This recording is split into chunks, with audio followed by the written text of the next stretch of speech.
One individual can help save 8 people's lives. One individual can help restore lives of 20 others.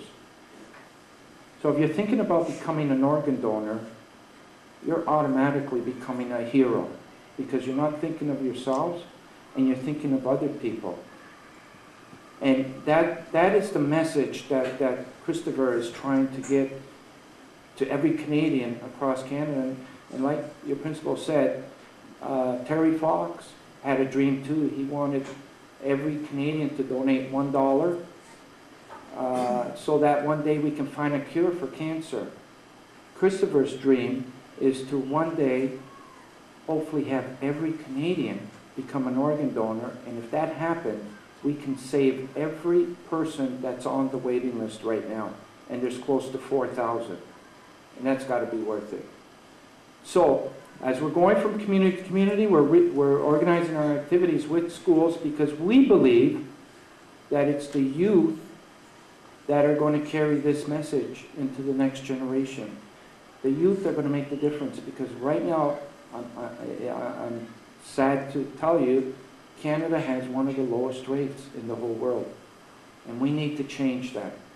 We need to get Canada to the top, where it belongs.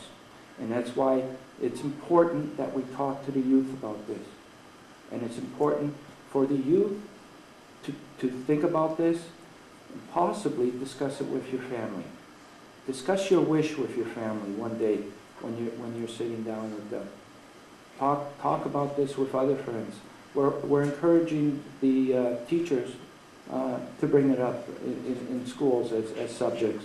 We're organizing with all the school boards across Ontario and across Canada to hopefully provide donor cards so that they're always available at every school right across Canada.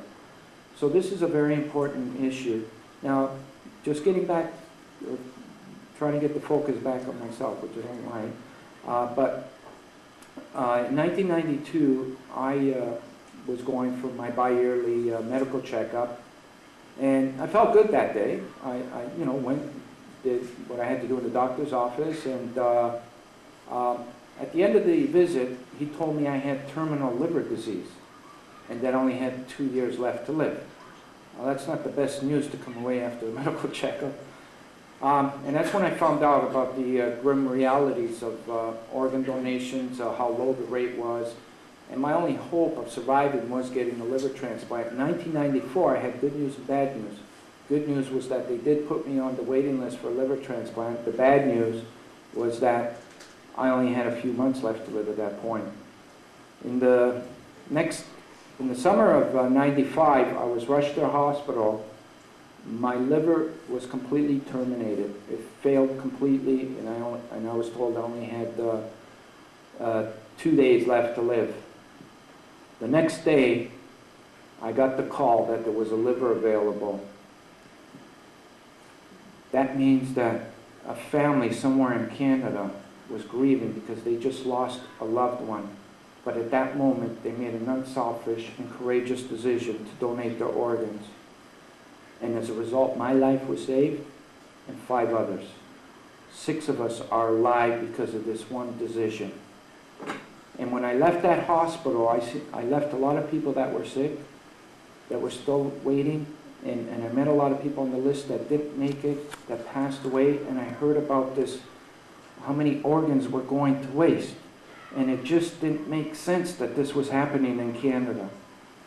So I became obsessed in trying to find out what we can do about it and do something about it. And that's why I undertook a 769-day walk myself a few years ago. And it was at that point, when I stopped in Sarnia, that I met Kris. And I met this boy. He heard I was coming into Sarnia, and he wanted to carry that torch that he's holding across Sarnia. And he had this big smile on his face, and he looked like any other normal kid. I mean, when I say normal, he didn't look like there was anything wrong with him. At the end of the day, he lifted up his shirt, which, by the way, he likes doing. And he showed me all the scars on his stomach. And he told me that he's been on the waiting list for almost his whole life for a liver transplant. And yet, he was telling me this with a big smile on his face. And at that moment, I thought I met the most incredible human being in my life. And as I was finishing my campaign, I made another stop in Sarnia. And once again, I met Kris. He was waiting again, wanted to carry the torch again. And once again, he had this big smile on his face. I thought for sure he had received his liver transplant. There was every indication to believe that he had received his liver transplant. And sadly, he told me that he was still on the waiting list. But again, he had this big smile on his face. And he also expressed a wish to me with that smile. He asked me if one day he can carry that torch across Canada so that he can help save the 4,000 people that were on the waiting list. And he asked me if I could be his road manager. And after making sure that his family was behind it, and school, because he's not getting a free ride here from school, we worked it out with the school, and the whole community was practically behind him. We're going to try and make him more famous than Mike Weir. He comes from Sarnia. And we started the campaign on January the 8th. And that was kickoff day. And today is day 51. And we still got a long way to go. We're going to be traveling through 76 communities in Ontario alone. When we reach Kenora, we're going to be traveling along the prairies, and we'll finally reach Victoria, BC, and that'll complete the western leg of the walk. From there, we're going to fly Kris to Toronto, which we're calling the midway point.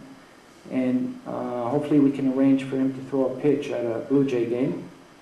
And then we'll fly him to St. John's, Newfoundland, where he begins the eastern leg and makes his way through the Maritimes and Quebec. And then finally, his final stop will be in Toronto on December 25th. And that's when he completes his campaign. Now, in the meantime, Kristopher's at the top of the waiting list for a liver transplant.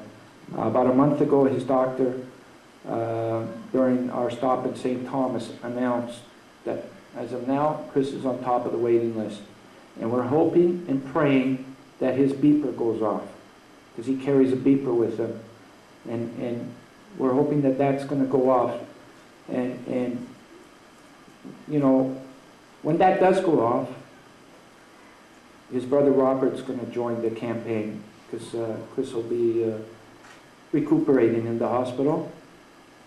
But you'll be pretty anxious to get back on the road, right? And we're going to still complete the walk under Kristopher's wish.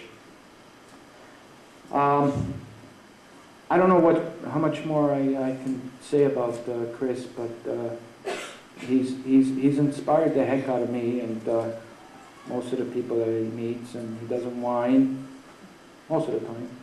Doesn't whine, and I really, he loves coming to schools, and he's really trying to reach everybody in this room right now about how important this issue is. So I want to thank you for all listening, and I'm going to turn the mic back to your principal.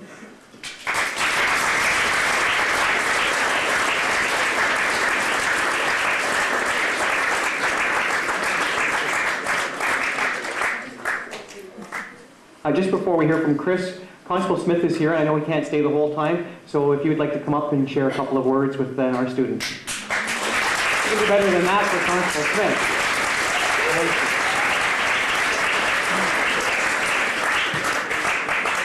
Thank you very much. On behalf of the Ottawa Police, Kristopher, I'd like to welcome you to Ottawa. It was my pleasure providing the police escort, which was a nice, safe, smooth ride. I just heard the speech from your road manager. It's very inspiring what you're doing. I mean, considering that what he said was that in Canada, you have the lowest rate of organ donors, I mean, that's pretty